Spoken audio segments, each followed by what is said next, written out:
ಅಮರಾವತಿ ದಳದ ನಕ್ಸಲ್ ನಾಯಕ ವಿಕ್ರಮ್ ಗೌಡ ಎನ್ಕೌಂಟರ್ ಆಗಿದೆ. ಪೀತೆಬೈಲ್ ಅರಣ್ಯದಲ್ಲಿ ನಕ್ಸಲ್ ನಾಯಕ ವಿಕ್ರಮ್ ಗೌಡನನ್ನ ಎನ್ಕೌಂಟರ್ ಮಾಡಲಾಗಿದೆ. ಉಡುಪಿ ಜಿಲ್ಲೆಯ ಹೆಬ್ರಿ ತಾಲೂಕಿನ ಕಬ್ಬಿನಾಲೆಯ ಪೀತೆಬೈಲ್ ಅರಣ್ಯ ಪ್ರದೇಶದಲ್ಲಿ ನಕ್ಸಲ್ ಎನ್ಕೌಂಟರ್. ಹೆಬ್ರಿ ತಾಲೂಕಿನಲ್ಲಿ ನಕ್ಸಲ್ ಚಟುವಟಿಕೆಗಳ ಬಗ್ಗೆ ಮಾಹಿತಿ ಲಭ್ಯವಾಗಿದ್ದು ನಕ್ಸಲರ ವಿರುದ್ಧ ಕಾರ್ಯಾಚರಣೆಗೆ ಇಳಿದ ಪೊಲೀಸ್ ಇಲಾಖೆ ಇದೀಗ ನಕ್ಸಲ್ ಪೀಡಿತ ಪ್ರದೇಶದಲ್ಲಿ ನಕ್ಸಲರ ವಿರುದ್ಧ ಕಾರ್ಯಾಚರಣೆಯನ್ನು ನಡೆಸಿ ಎನ್ಕೌಂಟರ್ ಮಾಡಲಾಗಿದೆ. ಎಎನ್ಎಫ್ ಅಧಿಕಾರಿಗಳಿಂದ ಭಾರಿ ದೊಡ್ಡ ಮಟ್ಟದ ಕಾರ್ಯಾಚರಣೆ ನಡೆದಿದ್ದು ಕೋಂಬಿಂಗ್ ವೇಳೆ ಎಎನ್ಎಫ್ ಪೊಲೀಸರು ನಕ್ಸಲರ ಮಧ್ಯ ಮುಖಾಮುಖಿಯಾಗಿದೆ, ಫೈರಿಂಗ್ ಆಗಿದೆ. ನಕ್ಸಲ್ ನಾಯಕ ವಿಕ್ರಮ್ ಗೌಡನನ್ನ ಎನ್ಕೌಂಟರ್ ಮಾಡಲಾಗಿದೆ.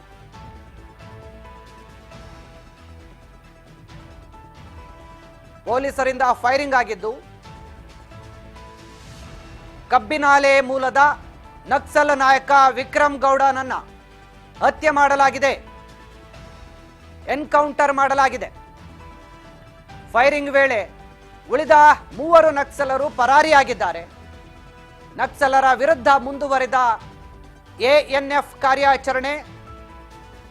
ಸ್ಥಳಕ್ಕೆ ಆಂತರಿಕ ಭದ್ರತಾ ಡಿಐಜಿ ರೂಪಾ ಅವರು ಕೂಡ ಭೇಟಿ ಕೊಟ್ಟಿದ್ದಾರೆ. ಪೊಲೀಸರು ಹಾಗೂ ನಕ್ಸಲರ ನಡುವೆ ಭಾರಿ ದೊಡ್ಡ ಮಟ್ಟದ ಕಾರ್ಯಾಚರಣೆ ಇದು. ನಕ್ಸಲ್ ಪೀಡಿತ ಪ್ರದೇಶದಲ್ಲಿ ನಕ್ಸಲ್ ನಾಯಕನ ಎನ್ಕೌಂಟರ್. ಪುತ್ಲೂರಿನಲ್ಲಿ ನಕ್ಸಲ್ ನಿಗ್ರಹ ಪಡೆಯಿಂದ ಕೋಂಬಿಂಗ್ ಚುರುಕು ಆಗಿತ್ತು. ಮಾಹಿತಿ ತಿಳಿದ ಎನ್ಎಫ್ಐ ಶೋಧ ಕಾರ್ಯವನ್ನು ನಡೆಸಿ 5-6 ನಕ್ಸಲರಿಗೆ ಶೋಧ ಕಾರ್ಯವನ್ನು ಕೂಡ ನಡೆಸ್ತಾ ಇರುವಂತದ್ದು ಕಂಡು ಬರ್ತಾ ಇದೆ. ಈಗ ನಕ್ಸಲ್ ನಾಯಕ ವಿಕ್ರಮ್ ಗೌಡ ಎನ್ಕೌಂಟರ್ ಆದ ಬಳಿಕ ಮತ್ತಷ್ಟು ಅವರ ಜೊತೆ ಕಾಣಿಸಿಕೊಂಡಿದ್ದಂತ ನಕ್ಸಲ್ ನಾಯಕರ ಹುಡುಕಾಟಕ್ಕೆ ಎಎನ್ಎಫ್ ಅಧಿಕಾರಿಗಳು ಮುಂದಾಗಿದ್ದಾರೆ. ಸುಮಾರು ಇನ್ನು 5-6 ನಕ್ಸಲರಿಗಾಗಿ ಶೋಧ ಕಾರ್ಯವನ್ನು ಕೂಡ ನಡೆಸ್ತಾ ಇದ್ದಾರೆ. 5-6 ನಕ್ಸಲರಿಗೂ ಕೂಡ ಎಚ್ಚರಿಕೆಯನ್ನ ಕೊಟ್ಟಿದ್ದಾರೆ, ಶರಣಾಗತಿ ಆಗುವಂತೆ. ಶರಣಾಗತಿ ಆಗದಿದ್ರೆ ಇನ್ನಷ್ಟು ಎನ್ಕೌಂಟರ್ಗಳು ಕೂಡ ಆಗುವ ಸಾಧ್ಯತೆ ಇದೆ ಅಂತ ಹೇಳಿ ಎಎನ್ಎಫ್ ಅಧಿಕಾರಿಗಳು ಖಡಕ್ ಸೂಚನೆ ಕೊಟ್ಟಿದ್ದಾರೆ.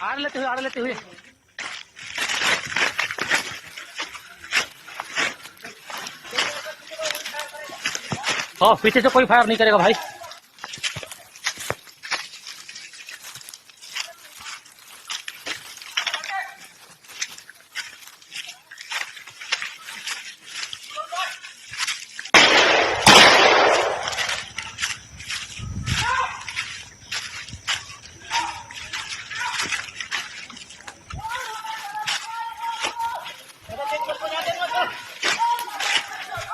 एकदम आगे नहीं, एकदम आगे नहीं, एकदम आगे नहीं, आराम से आराम. Skirmishes and the police opened fire and the other side also opened fire, and in that encounter the Naxal is dead, is no more, and he belongs to Pittubailu.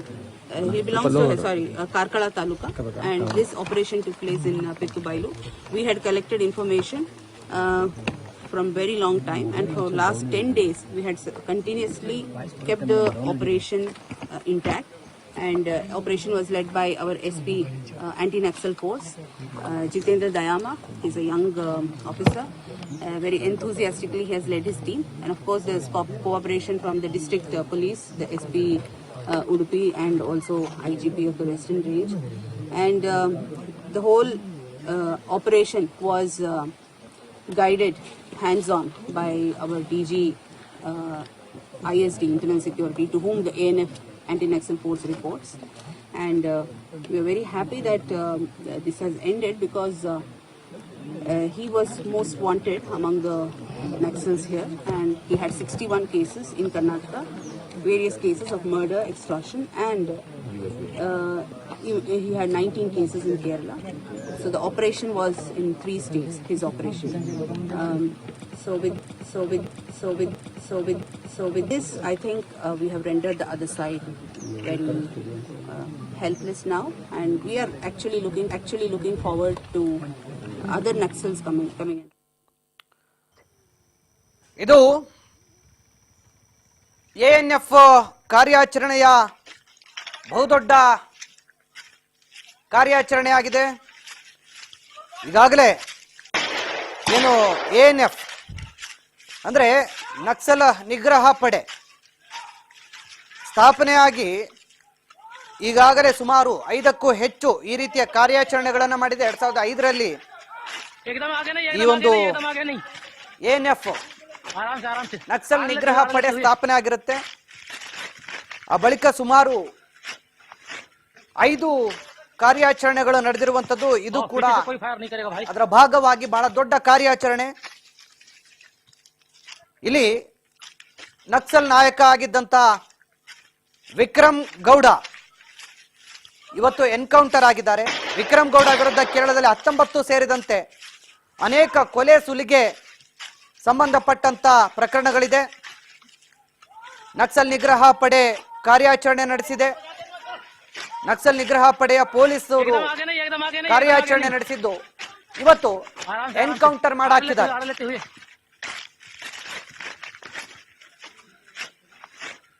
ANF ಅಧಿಕಾರಿ ಜಿತೇಂದ್ರ ದಯಾಮ ನೇತೃತ್ವದಲ್ಲಿ ಸತತ 10 ದಿನಗಳಿಂದ ನಿರಂತರ ಕೋಂಬಿಂಗ್ ಕಾರ್ಯಾಚರಣೆಯನ್ನು ನಡೆಸಿ ಇವತ್ತು ನಕ್ಸಲರ ಈ ಉಪಟಳಕ್ಕೆ break ಹಾಕಿದ್ದಾರೆ. 10 ದಿನದ ನಿರಂತರ ಪ್ರಯತ್ನ ಇವತ್ತು ಪೊಲೀಸರು ಮತ್ತು ನಕ್ಸಲರ ನಡುವೆ ಗುಂಡಿನ ಚಕಮಕಿ ಆಗಿದೆ. ಸದ್ಯ ಇನ್ನಷ್ಟು ನಕ್ಸಲ್ ನಾಯಕರಿಗೂ ಕೂಡ ANF ಅಧಿಕಾರಿಗಳು ಖಡಕ್ ಎಚ್ಚರಿಕೆಯನ್ನು ಕೊಟ್ಟಿದ್ದಾರೆ. ಶರಣಾಗತಿ ಆಗುವಂತೆ, ಶರಣಾಗತಿ ಆಗದೆ ಹೋದ್ರೆ ಎನ್ಕೌಂಟರ್ ಮಾಡಲಾಗುತ್ತೆ ಅನ್ನುವಂತ ಎಚ್ಚರಿಕೆಯನ್ನು ಕೂಡ ಕೊಟ್ಟಿದ್ದಾರೆ.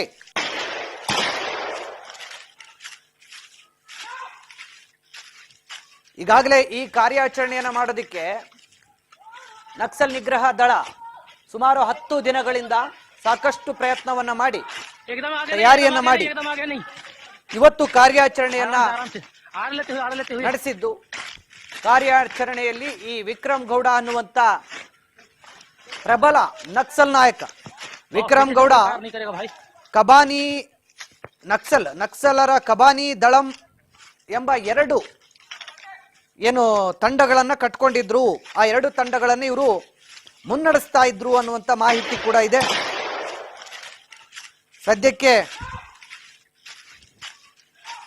ತೀರಾ ದೊಡ್ಡ ಮಟ್ಟದ ಕಾರ್ಯಾಚರಣೆಯನ್ನ ನಕ್ಸಲ್ ನಿಗ್ರಹ ದಳ ಇವತ್ತು ನಡೆಸಿದ್ದು. ಕುತ್ಲೂರು ಅರಣ್ಯ ಪ್ರದೇಶದಲ್ಲಿ ನಕ್ಸಲರ ಏನ್ ಕಾಟ ಇತ್ತು ಅದಕ್ಕೀಗ ಒಂದು ದೊಡ್ಡ ಮಟ್ಟದ ಶಾಕ್ ಅನ್ನ ಕೊಟ್ಟಿದ್ದಾರೆ ನಕ್ಸಲ್ ಪೀಡಿತರಿಗೆ.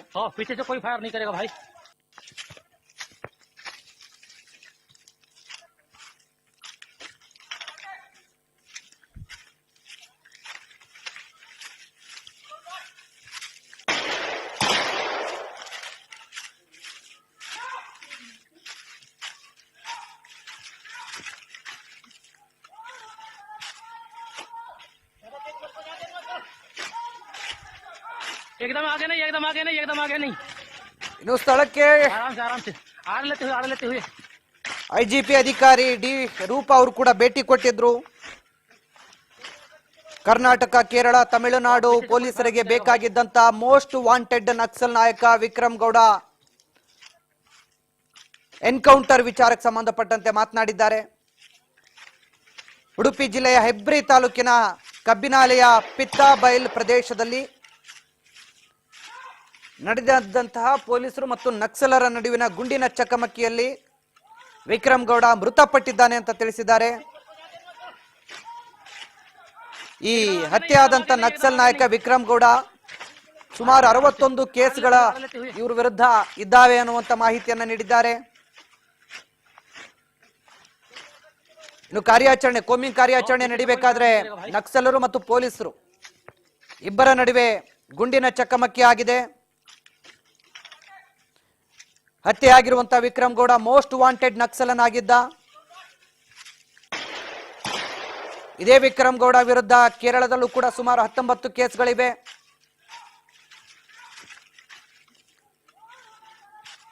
ನವೆಂಬರ್ 10ರಂದೇ ವಿಕ್ರಮ್ ಗೌಡನಿಗಾಗಿ ನಕ್ಸಲ್ ನಿಗ್ರಹ ಪಡೆ ಕಾರ್ಯಾಚರಣೆಯನ್ನು ನಡೆಸಿತ್ತು, ಶೋಧವನ್ನು ನಡೆಸಿತ್ತು. ಇವ್ರ ಜೊತೆ ಈಗ ಇನ್ನೂ 5 ರಿಂದ 6 ಜನ ನಕ್ಸಲರು ಇದ್ದಾರೆ. ಅವ್ರಿಗೂ ಕೂಡ ಈಗ ಎಚ್ಚರಿಕೆಯ ಸಂದೇಶವನ್ನು ಕೊಟ್ಟಿದ್ದಾರೆ, ಶರಣಾಗತಿ ಆಗುವಂತೆ. ಇನ್ ಕೇಸ್ ಶರಣಾಗದೆ ಹೋದ್ರೆ ಎನ್ಕೌಂಟರ್ ಮಾಡುವಂತ ಎಚ್ಚರಿಕೆಯನ್ನು ಕೂಡ ಕೊಟ್ಟಿದ್ದಾರೆ. ಅವರ ಪ್ರತಿಕ್ರಿಯೆಗಾಗಿ ಈಗ ಕಾಯ್ತಾ ಇದ್ದೀವಿ ಅಂತ ಹೇಳಿ ಸ್ಥಳಕ್ಕೆ ಭೇಟಿ ಕೊಟ್ಟಂತ ಡೇಜಿ ರೂಪಾ ಅವರು ಕೂಡ ತಿಳಿಸಿರುವಂತೆ.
ಇನ್ನು ಚಿಕಿತ್ಸೆ ನೆಪದಲ್ಲಿ ಕಾಲಹರಣವನ್ನ ಮಾಡ್ತಾ ಇದ್ದಾರಾ ನಟ ದರ್ಶನ್ ಅನ್ನುವಂತ ಪ್ರಶ್ನೆ ಈಗ ಉಲ್ಬಣ ಆಗ್ತಾ ಇದೆ. ಕೊನೆ ಅವಧಿಯಲ್ಲಿ ಚಿಕಿತ್ಸೆಗೆ ಪ್ಲಾನ್ ಮಾಡಿಕೊಂಡಿದ್ದಾರಾ?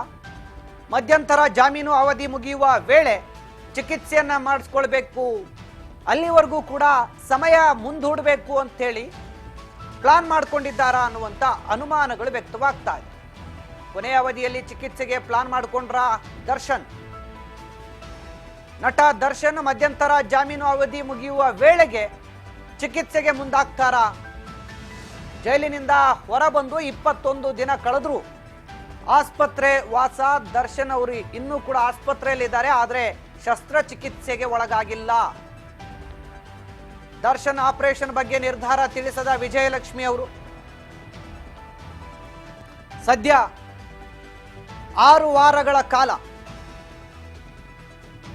ಶಸ್ತ್ರಚಿಕಿತ್ಸೆಯ ಕಾರಣಕ್ಕಾಗಿ ಬೇಲ್ ಮೇಲೆ ಹೊರಗೆ ಬಂದಿರುವಂತಹ ನಟ ದರ್ಶನ್ ಈ ಮಧ್ಯಂತರ ಜಾಮೀನು ಅವಧಿ ಮುಗಿಯುವ ವೇಳೆಗೆ ಶಸ್ತ್ರಚಿಕಿತ್ಸೆಗೆ ಒಳಗಾಗುವಂತ ಪ್ಲಾನ್ ಅನ್ನ ಮಾಡಿಕೊಂಡಿದ್ದಾರಾ ಅನ್ನುವಂತ ಅನುಮಾನಗಳು ಮೂಡ್ತಾ ಇದೆ. ಬಳ್ಳಾರಿ ಜೈಲಿನಲ್ಲಿ ಸೆರೆಮನೆ ವಾಸ ಅನುಭವಿಸುತ್ತಿದ್ದಂತ ದರ್ಶನ್ಗೆ ತೀವ್ರ ಬೆನ್ನು ನೋವು ಕಾಡಕ್ಕೆ ಶುರುವಾಗಿತ್ತು. ವೈದ್ಯರ ಸೂಚನೆ ಮೇರೆಗೆ ಕೂಡಲೇ ಅವ್ರಿಗೆ ಸರ್ಜರಿ ಮಾಡಬೇಕು, ಇಲ್ಲವಾದ್ರೆ ಪ್ಯಾರಾಲಿಸಿಸ್ ಅಟ್ಯಾಕ್ ಆಗುವಂತ ಸಾಧ್ಯತೆ ಇದೆ ಅಂತ ಹೇಳಿ ವೈದ್ಯರು ಸೂಚನೆ ಕೊಟ್ಟಿದ್ರು. ಆದ್ರೆ ಹೊರಗೆ ಬಂದು 21 ದಿನ ಕಳೀತು. 21 ದಿನ ಕಳೆದ್ರು ಏನೂ ಆಗಿಲ್ಲ, ಶಸ್ತ್ರಚಿಕಿತ್ಸೆನೂ ಆಗಿಲ್ಲ, ಏನೂ ಆಗಿಲ್ಲ. ಸೊ ಈಗ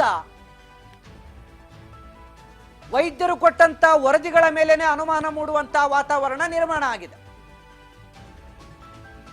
ಮಧ್ಯಂತರ ಜಾಮೀನು ಏನ್ ಪಡ್ಕೊಂಡು ಬಂದಿದ್ದಾರೆ, ಈ ಜಾಮೀನು ಅವಧಿ ಮುಕ್ತಾಯ ಆಗೋ ಟೈಮಲ್ಲಿ ಶಸ್ತ್ರಚಿಕಿತ್ಸೆ ಮಾಡಿಸ್ಕೊಂಡ್ರೆ ಇನ್ನೊಂದಷ್ಟು ದಿನಗಳ ಕಾಲ ಬೇಲ್ ಪಡಿಬಹುದು ಅನ್ನುವಂತ ಲೆಕ್ಕಾಚಾರದಲ್ಲಿ ಏನಾದ್ರೂ ಇದ್ದಾರ ಆರೋಪಿ ದರ್ಶನ್? ಇಂಥದ್ದೊಂದು ಅನುಮಾನ ಈಗ ಸಹಜವಾಗಿ ಗರಿಗೆದರಿದೆ. ಇನ್ನು ಇವರಿಗೆ ಜಾಮೀನು ಕೊಟ್ಟಿರುವ ವಿಚಾರವನ್ನೇ ಪ್ರಶ್ನೆ ಮಾಡಿ ಸುಪ್ರೀಂ ಕೋರ್ಟ್ ಮೊರೆ ಹೋಗಲು ಕೂಡ ಪೊಲೀಸ್ ಇಲಾಖೆ ಮುಂದಾಗಿದೆ. ಸದ್ಯ ನಟ ದರ್ಶನ್ ಆಸ್ಪತ್ರೆಯಲ್ಲಿ ಇದ್ರೂ ಕೂಡ ಇನ್ನೂ ಶಸ್ತ್ರಚಿಕಿತ್ಸೆಗೆ ಒಳಗಾಗಿಲ್ಲ. ಈ ಬಗ್ಗೆ ಯಾವುದೇ ನಿರ್ಧಾರವನ್ನು ಕೂಡ ಸದ್ಯ ದರ್ಶನ್ ಅವರ ಪತ್ನಿ ವಿಜಯಲಕ್ಷ್ಮಿ ಅವರು ಕೂಡ ತಿಳಿಸಿಲ್ಲ. ಹೀಗಾಗಿ ನಟ ದರ್ಶನ್ ಜಾಮೀನು ಪಡ್ಕೊಂಡು ಬಂದು ಹೊರಗಡೆ ಆರಾಮಾಗಿದ್ದಾರಾ? ಯಾವಾಗ ಹಾಗಾದ್ರೆ ಚಿಕಿತ್ಸೆಗೆ ಒಳಗಾಗ್ತಾರೆ? ಅವರು ಹೊರಗೆ ಬಂದ ಮೇಲೆ 1 ವಾರದಲ್ಲಿ ಕೋರ್ಟ್ಗೆ ಅವರ ಶಸ್ತ್ರಚಿಕಿತ್ಸೆಯ ಮಾಹಿತಿಯನ್ನು ಕೂಡ ನೀಡಬೇಕು ಅಂತ ಜಾಮೀನು ಕೊಡುವಂತ ಸಂದರ್ಭದಲ್ಲಿ ಕೋರ್ಟ್ ತಿಳಿಸಿತ್ತು. ಹೀಗಿದ್ರೂ ಕೂಡ ಇನ್ನೂ ದರ್ಶನ್ ಅವರ ಆರೋಗ್ಯದ ವಿಚಾರದಲ್ಲಿ ಸರ್ಜರಿ ಆಗಿಲ್ಲ. ಹೀಗಾಗಿ ಬಹಳಷ್ಟು ಅನುಮಾನಗಳಿಗೆ ಎಡೆ ಮಾಡಿಕೊಡ್ತಾ ಇದೆ ಈ ಬೆಳವಣಿಗೆ. ದರ್ಶನ್ ಆಪರೇಷನ್ ಬಗ್ಗೆ ಯಾವುದೇ ಮಾಹಿತಿಯನ್ನು ಕೂಡ ಇನ್ನೂ ವಿಜಯಲಕ್ಷ್ಮಿ ಅವರು ಬಹಿರಂಗಪಡಿಸಿಲ್ಲ. ಚಿಕಿತ್ಸೆ ಪಡೆಯುವ ನೆಪದಲ್ಲಿ ನಟ ದರ್ಶನ್ ಅವರು ಸದ್ಯ ಆಸ್ಪತ್ರೆಯಲ್ಲಿ ಕಾಲ ಕಳೀತಾ ಇದ್ದಾರೆ. ಇತ್ತ ಮಧ್ಯಂತರ ಜಾಮೀನು ಅವಧಿ ಪಡ್ಕೊಂಡು ಈಗಾಗಲೇ 21 ದಿನ ಆಯಿತು. 6 ವಾರಗಳ ಕಾಲ ಸಮಯ ಕೊಟ್ಟಿದ್ರು. 6 ವಾರದ ಒಳಗಾಗಿ ಶಸ್ತ್ರಚಿಕಿತ್ಸೆಯನ್ನು ಮಾಡಿಸ್ಕೊಂಡು ನಟ ದರ್ಶನ್ ಅವರು ಮತ್ತೆ ವಾಪಸ್ ಜೈಲಿಗೆ ತೆರಳಬೇಕಾಗತ್ತೆ. ಯಾಕೆಂದ್ರೆ ಅವ್ರಿಗೆ ಸಿಕ್ಕಿರೋದು ಜಸ್ಟ್ ಮಧ್ಯಂತರ ರಿಲೀಫ್ ಅಷ್ಟೇ. ಇನ್ನುಳಿದಂತ ಎಲ್ಲ ಆರೋಪಿಗಳು ಇನ್ನು ಜೈಲಲ್ಲೇ ಇದ್ದಾರೆ. ಕೊಲೆಯಲ್ಲಿ ಭಾಗಿಯಾದವರು ಎಲ್ಲ ಅಂದ್ರೆ ಕೊಲೆಯಲ್ಲಿ ಭಾಗಿಯಾದವರು. ಕೆಲವರು ಯಾರು ಕೊಲೆಯಲ್ಲಿ ಭಾಗಿಯಾಗಿರ್ಲಿಲ್ವೋ ಅವ್ರಿಗೆ ಜಾಮೀನು ಸಿಕ್ಕಿದೆ. ಅವರಿಗೆ ಮಧ್ಯಂತರ ಜಾಮೀನಲ್ಲ, ಅವ್ರಿಗೆ ಜಾಮೀನು ಸಿಕ್ಕಿದೆ. ಬಟ್ ನಟ ದರ್ಶನ್ ಅವರಿಗೆ ಆರೋಗ್ಯ ಚಿಕಿತ್ಸೆಯ ನೆಪದಲ್ಲಿ ಜಾಮೀನನ್ನು ಕೊಟ್ಟಿರೋದು. ಕೊಲೆಯಲ್ಲಿ ಭಾಗಿಯಾದಂತ ಆರೋಪಿಗಳ ಪೈಕಿ ನಟ ದರ್ಶನ್ ಮಾತ್ರ ಹೊರಗೆ ಬಂದಿರೋದು. ಅವ್ರಿಗೆ ತೀವ್ರ ಬೆನ್ನು ನೋವು ಕಾಣಿಸ್ಕೊಂಡಿತ್ತು, ಶಸ್ತ್ರಚಿಕಿತ್ಸೆಯ ಅಗತ್ಯ ಇತ್ತು. ಹೀಗಾಗಿ ನಟ ದರ್ಶನ್ ಅವ್ರಿಗೆ ಜಾಮೀನು ಕೊಟ್ಟಿತ್ತು ಕೋರ್ಟ್. ಈಗ BJS ಆಸ್ಪತ್ರೆಯಲ್ಲಿ ದಿನ ಕಳೀತಾ ಇದ್ದಾರೆ. ಆದರೆ ಶಸ್ತ್ರಚಿಕಿತ್ಸೆ ಮಾತ್ರ ಇನ್ನೂ ಆಗಿಲ್ಲ. ಹೀಗಾಗಿ ಹಲವು ಅನುಮಾನಗಳಿಗೆ ಎಡೆ ಮಾಡಿ ಕೊಡ್ತಾ ಇದೆ ಈ ಬೆಳವಣಿಗೆ. ಒಂದು ವೇಳೆ ಶಸ್ತ್ರಚಿಕಿತ್ಸೆ ಯಾವಾಗ ಮಾಡಿಸ್ತಾರೆ, ವೈದ್ಯರ ಸಲಹೆ ಏನಿದೆ, ಈ ವಿಚಾರಗಳು ಕೂಡ ಇನ್ನೂ ದರ್ಶನ್ ಅವರ ಪತ್ನಿ ವಿಜಯಲಕ್ಷ್ಮಿ ಅವರು ಬಹಿರಂಗಪಡಿಸಿಲ್ಲ. ಈ ನಿಟ್ಟಿನಲ್ಲಿ ನಟ ದರ್ಶನ್ ಅವರ ಜಾಮೀನು ವಿಚಾರ ಈಗ ಹಲವು ಅನುಮಾನಗಳಿಗೆ ಎಡೆ ಮಾಡಿ ಕೊಡ್ತಾ ಇದೆ. ಇನ್ನು ಇದೇ ಜಾಮೀನು ಆದೇಶವನ್ನು ಏನು ಕೊಟ್ಟಿದೆ ಹೈಕೋರ್ಟ್, ಅದನ್ನ ಪ್ರಶ್ನಿಸಿ ಸುಪ್ರೀಂ ಕೋರ್ಟ್ಗೆ ಮೇಲ್ಮನವಿಯನ್ನು ಸಲ್ಲಿಸಲು ಕೂಡ ಪೊಲೀಸ್ ಇಲಾಖೆ ಸಿದ್ಧತೆಯನ್ನು ಮಾಡಿಕೊಂಡಿದೆ.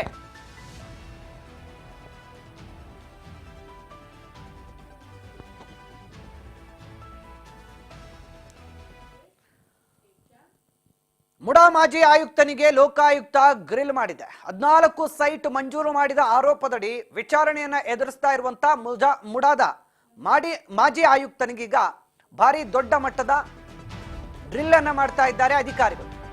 ಲೋಕಾಯುಕ್ತ ಅಧಿಕಾರಿಗಳಿಂದ ಮುಡಾ ಮಾಜಿ ಆಯುಕ್ತನಿಗೆ ಶುರುವಾಯಿತು ಡ್ರಿಲ್. 14 ಸೈಟ್ ಮಂಜೂರು ಮಾಡಿದ್ದ ಆರೋಪದಡಿ ವಿಚಾರಣೆಯನ್ನ ನಡೆಸ್ತಾ ಇದ್ದಾರೆ ಲೋಕಾಯುಕ್ತ ಅಧಿಕಾರಿಗಳು. ಮುಡಾ ಮಾಜಿ ಆಯುಕ್ತನನ್ನ ನಟೇಶ್, ಮುಡಾದ ಮಾಜಿ ಆಯುಕ್ತ ನಟೇಶ್ ಅವರ ವಿಚಾರಣೆಯನ್ನ ಇವತ್ತು ಲೋಕಾಯುಕ್ತ ಅಧಿಕಾರಿಗಳು ನಡೆಸ್ತಾ ಇದ್ದಾರೆ.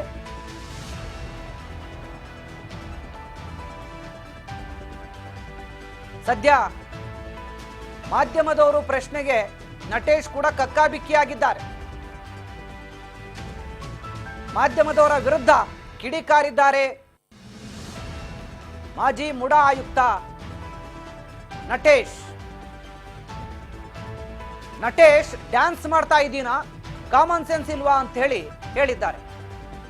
ಹೆಸರಲ್ಲೇ ಇದೆ ನಟೇಶ್ ಅಂತ, ಮತ್ತೆ ಡ್ಯಾನ್ಸ್ ಮಾಡಕ್ ಕೊಟ್ಟಿದ್ರ 14 ಸೈಟು. ಅದೇಂಗ್ ಕೊಟ್ಟಿದ್ರಿ, ಏನ್ ಕತೆ ಅದನ್ನ ಕೇಳಿದ್ರೆ ನಿಮ್ಗೆ ಯಾಕೆ ಊರೂರಿ. ನಟೇಶ್ ಮಾಧ್ಯಮದವರು ಕೇಳಿದ ಪ್ರಶ್ನೆಗಳಿಗೆ ಕಿಡಿಕಾರಿದ್ದಾನೆ. ಇನ್ನೇನು ಮಾಡ್ತಾನೆ ನಟೇಶ್? ಏನ್ ಹೇಳಿದಾನೆ ಅಂತಂದ್ರೆ, ಮಾಧ್ಯಮಗಳಿಗೆ ಡ್ಯಾನ್ಸ್ ಮಾಡ್ತಾ ಇದ್ದೀನಾ, ಕಾಮನ್ ಸೆನ್ಸ್ ಇಲ್ವಾ ಅಂತ ಕೇಳಿದಾನೆ. ಯಾರಿಗ್ ಗೊತ್ತು, ಹೆಸರಲ್ಲೇ ನಟೇಶ್ ಅಂತ ಐತೆ, ನಾಟಕ ಬೇಕಾದ್ರೂ ಮಾಡಬಹುದು. ಇಂದಿನ ಮುಡಾ ಆಯುಕ್ತ ಆಗಿದ್ದಂತ ಟಿ.ಬಿ. ನಟೇಶ್ಗೆ ಸಖತ್ತಾಗಿ ಕ್ಲಾಸ್ ತೆಗೆದುಕೊಂಡಿದ್ದಾರೆ ಮಾಧ್ಯಮದವರು. ಆ ಸಂದರ್ಭದಲ್ಲಿ ಕುಂಬಳಕಾಯಿ ಕಳ್ಳ ಭುಜ ಮುಟ್ಟು ನೋಡ್ಕೊಂಡ.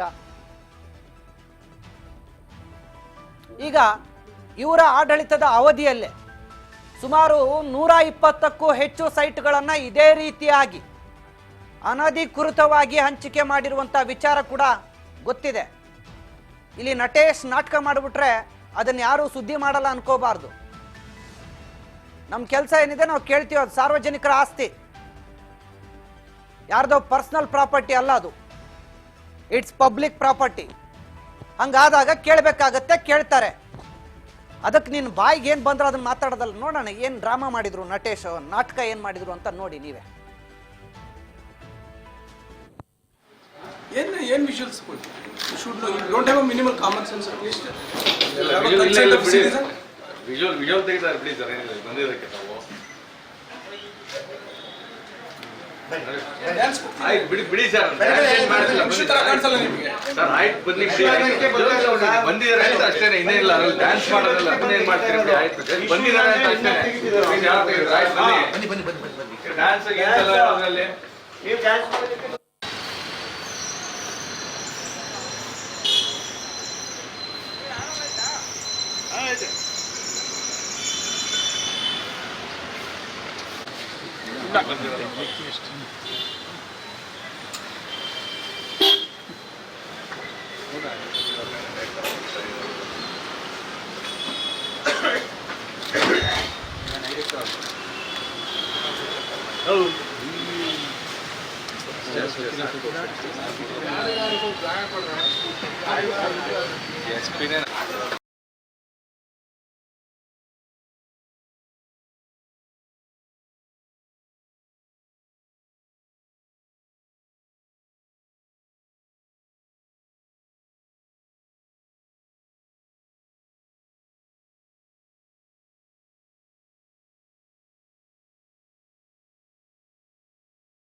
ಬ್ಯಾಕ್. ನಾಳೆ ರಾಜ್ಯಾದ್ಯಂತ ಬಾರ್ ಬಂದ್ ಇಲ್ಲಂತೆ.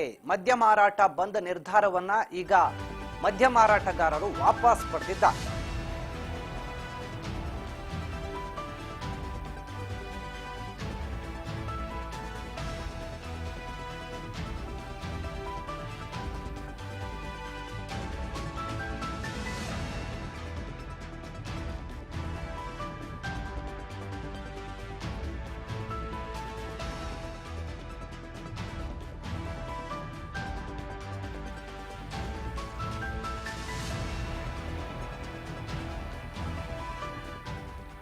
ನಾಳೆ ರಾಜ್ಯಾದ್ಯಂತ ಬಾರ್ಗಳ ಬಂದ್ ಇಲ್ಲ. ಅಬಕಾರಿ ಇಲಾಖೆಯಲ್ಲಿ 700 ಕೋಟಿಗೂ ಹೆಚ್ಚು ಅಧಿಕ ಭ್ರಷ್ಟಾಚಾರ ಆಗಿದೆ ಅನ್ನುವಂಥ ಗಂಭೀರ ಆರೋಪವನ್ನ ಮಾಡಿತ್ತು ಬಾರ್ ಮಾಲಕರ ಸಂಘ. ಹೀಗಾಗಿ ನವೆಂಬರ್ 21ನೇ ತಾರೀಕು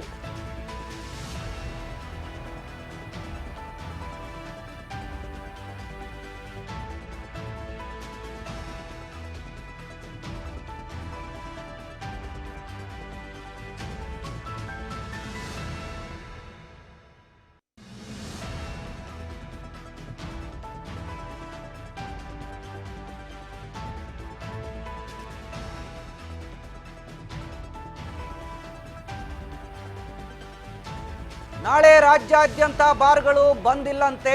ನಾಳೆ ರಾಜ್ಯಾದ್ಯಂತ ಬಾರ್ಗಳನ್ನ ಬಂದ್ ಮಾಡ್ತೀವಿ ಅಂತೇಳಿ ಏನು ಬಾರ್